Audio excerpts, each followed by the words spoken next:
ಅವ್ರನ್ನ ನೇಮಕೆ ಎಲ್ಲ ಎಲ್ಲೋದ್ರೂ ಅವರೇ ಸಿಕ್ಕಾಕೋಣದಲ್ಲ. ಏನೇ ತನಿಖೆ ಆದ್ರೂ ಅವ್ರದೇ ಪಾಪ. ಅವರಿಬ್ಬರೇ ಇರ್ತಾರೆ ಪಾಪ ಅವರಿಬ್ಬರೇ ಪರ್ಮನೆಂಟ್. ಒಳ್ಳೆ ಸರ್ಟಿಫಿಕೇಟ್ ಕೊಡ್ತಾರೆ ಅವರು. ಇದು ಒಂಥರ ಪಬ್ಲಿಕ್ ನೇಮಕ ಮಾಡ್ತಾರಲ್ಲ, ಪಬ್ಲಿಕ್ ಪ್ರಾಸಿಕ್ಯೂಟರ್ ನಂಗೆ ನೇಮಕ ಮಾಡ್ಬಿಟ್ಟವ್ರು. ಅದನ್ನ ತನಿಖೆ 3 ತನಿಖೆ ಮಾಡಿದ್ರೆ ಯಾವ ತನಿಖೆ ನಿಜ ಅದರಲ್ಲಿ? ನಾವ್ ಹೇಳಿದಿರಿ ಹೈಕೋರ್ಟಿನ ಚೀಫ್ ಜಸ್ಟಿಸ್ ನೇತೃತ್ವದಲ್ಲಿ ನಡಿಬೇಕು ಅಥವಾ ಹೈಕೋರ್ಟಿನ ನ್ಯಾಯಾಧೀಶರು ಸಿಟ್ಟಿಂಗ್ ಜಡ್ಜ್ ಮುಖಾಂತರ ನಡಿಬೇಕು ಅಂತೇಳಿ ನಾವು ರಿಕ್ವೆಸ್ಟ್ ಮಾಡಿದ್ವಿ. ಇದಕ್ಕೆ ಆಗ್ರಹವನ್ನು ನಾವು ಮಾಡ್ತೀವಿ ವಿಧಾನಸಭಾ ಅಧಿವೇಶನದಲ್ಲಿ. ಇದಕ್ಕೋಸ್ಕರ 3 ದಿನಗಳ ಅಧಿವೇಶನವನ್ನು ತುರ್ತಾಗಿ ಕರಿಬೇಕು, ಇಮಿಡಿಯೇಟ್ ಆಗಿ.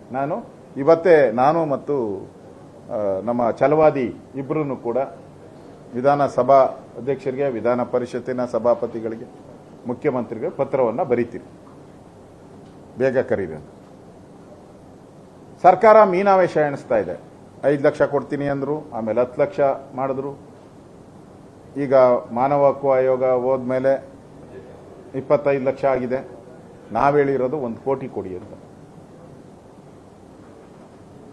ಸರ್ಕಾರ ಪಾಪರ್ ಆಗಿಲ್ಲ ಅಂದ್ರೆ, ಪಾಪರ್ ಆಗಿದ್ರೆ ಬೇಡ, ಪಾಪರ್ ಅಂತ ಡಿಕ್ಲೇರ್ ಮಾಡ್ಕೊಂಬಿಟ್ರೆ ಬೇಡ, ಡಿಕ್ಲೇರ್ ಮಾಡ್ಬಿಡಿ ಪಾಪರ್ ಅಂತ. ಇಲ್ಲ ಅಂದ್ರೆ 1 ಕೋಟಿ ಕೊಡಿ.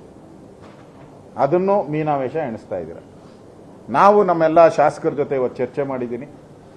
ನಮ್ಮ ಛಲವಾದಿ ನಾರಾಯಣ ಸ್ವಾಮಿ ಅವರು ನಾವೆಲ್ಲರೂ ಚರ್ಚೆ ಮಾಡಿ ನಮ್ಮೆಲ್ಲ ಶಾಸಕರು 1 ತಿಂಗಳ ಸಂಬಳವನ್ನು ನಾವು ಯಾರು ಕುಟುಂಬಸ್ಥರು ಬಹಳ ಕಷ್ಟದಲ್ಲಿದ್ದಾರೆ ಅವ್ರಿಗೆ ನಮ್ಮ ಈ ಹಣವನ್ನು ಅವ್ರಿಗೆ ತಲುಪಿಸ್ತೀವಿ ನಾವು. ಮತ್ತು ನಾವು ಕೂಡ ಎಲ್ಲಿ ಸಾಧ್ಯವಾದ ಎಲ್ಲ ಕಡೆನೂ ಕೂಡ ಹೋಗಿ ಯಾರ್ಯಾರು ನಮ್ಗೆ ಸಿಗ್ತಾರೋ ಅವರೆಲ್ಲ ಹೋಗಿ ಅವರ ಮನೆಗಳಿಗೆ ಭೇಟಿ ಮಾಡಿ ಸಾಂತ್ವನ ಹೇಳುವಂಥ ಕಾರ್ಯಕ್ರಮವನ್ನು ಕೂಡ ನಾವು ಮಾಡ್ತೀವಿ.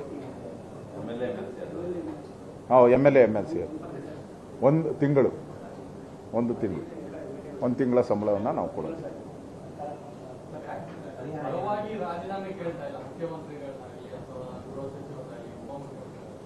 ನಮ್ಮ ಪ್ರಾರಂಭದಿಂದನೂ ನೋಡಿ, ನೀವು ಮರ್ತು ಬಿಟ್ಟಿದ್ದೀರನೋ, ನಾನು ಇದು 100ನೇ ಸರಿ ಹೇಳ್ತಾ ಇರೋದು.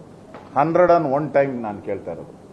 ನಮ್ಮ ಪಾರ್ಟಿದೆಲ್ಲ ಸೇರಿದ್ರೆ 1000 ಸರಿ ಔಟಿದೆ. ಎಲ್ಲರದು ಸೇರಿ 1000 ಸರಿ ನಾವು ಕೇಳಿದ್ದೀವಿ.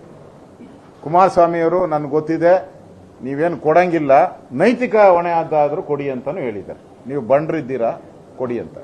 ನಮ್ದು 2ನೇ ಪ್ರಶ್ನೆನೇ ಇಲ್ಲ, ರಾಜೀನಾಮೆ ಬಿಟ್ಟು ಬೇರೆ ಪ್ರಶ್ನೆನೇ ಇಲ್ಲ.